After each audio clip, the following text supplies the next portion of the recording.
নবীন প্রজন্মের কাঁধে নতুন ভারত গড়ার আহ্বান উমাপদ বর্মন এবং অঞ্জলি বর্মন চ্যারিটেবল ট্রাস্টের উদ্যোগে সমাজের পিছিয়ে পড়া দুস্থ অথচ মেধাবী শিক্ষার্থীদের পড়াশোনা ও ভবিষ্যৎ গঠনের পথ সুগম করতে আর্থিক সহায়তা প্রদান অনুষ্ঠানের আয়োজন করা হয়।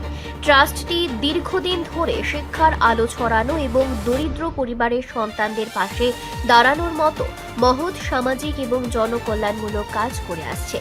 আগরতলার মুক্তধারা হলে আয়োজিত এই বিশেষ অনুষ্ঠানে বহু বিশিষ্ট ব্যক্তিবর্গ উপস্থিত ছিলেন। অনুষ্ঠানে প্রাক্তন মুখ্যমন্ত্রী মানিক সরকার তার বক্তব্যে এই উদ্যোগের প্রশংসা করে জানান, প্রায় 90 জন দুস্থ ছেলে মেয়েকে সহায়তা প্রদান করা একটি অত্যন্ত প্রশংসনীয় এবং অসাধারণ কাজ।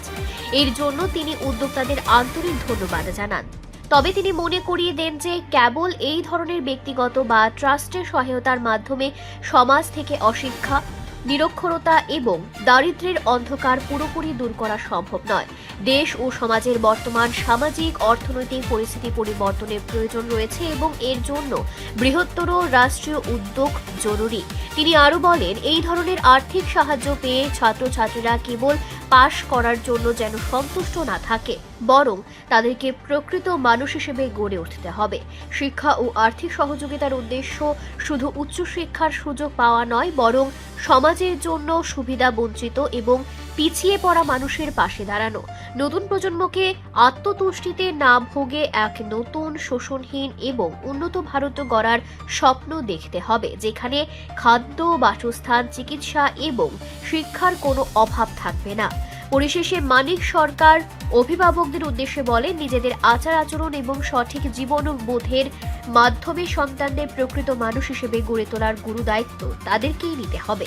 পাশাপাশি শিক্ষার্থীদের তিনি পরামর্শ দেন যে পড়াশোনার পাশাপাশি তারা যেন সমাজের গুণগত পরিবর্তনের জন্য ভবিষ্যৎ সংগ্রামের প্রস্তুতি নেয় এবং অসংখ্য মানুষকে সাথে নিয়ে একটি নতুন সমাজ গঠনে সক্রিয় ভূমিকা পালন করে।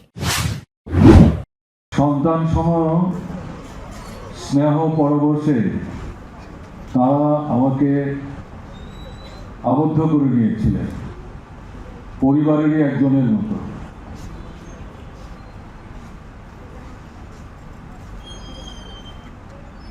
এই ট্রাস্ট প্রতিষ্ঠার পর থেকে তার যে যাত্রা শুরু হয়েছে আজ অবধি প্রতি বছর সম্ভাবনাময়, কিন্তু আর্থিক সীমাবদ্ধতার কারণে তারা যে লক্ষ্যে পৌঁছতে চায় পথে নানা বাধার সম্মুখীন তাদের হতে হচ্ছে, যা থেকে তাদের ভবিষ্যৎ অনিশ্চিত হয়ে পড়ছে। এরকম একটা অংশের ছেলে এবং মেয়েকে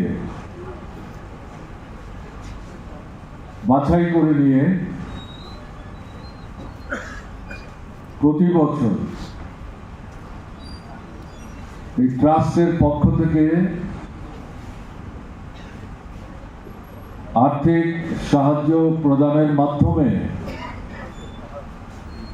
তাদের মনোবল, আত্মবিশ্বাস বাড়াতে এবং সুদৃঢ় করতে ট্রাস্ট নিঃসন্দেহে একটা অত্যন্ত গুরুত্বপূর্ণ ইতিবাচক ভূমিকা গ্রহণ করে চলেছে। তার জন্যে আমি এই ট্রাস্টের যে প্রাণ পুরুষোত্তম রায় বর্মন এবং গৌতম রায় বর্মন, দুই ভ্রাতা,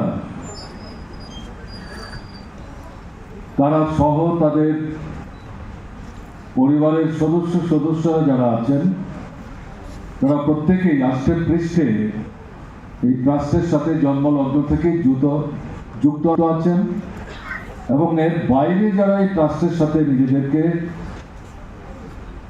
সংযুক্ত করে নিয়ে ট্রাস্টের লক্ষ্য এবং উদ্দেশ্য পূরণ করার কাজে গুরুত্বপূর্ণ ভূমিকা পালন করে চলেছেন, আমি তাদেরকে আন্তরিকভাবে অভিনন্দন জানাচ্ছি। রিপোর্ট সংবাদ প্রতীক্ষা।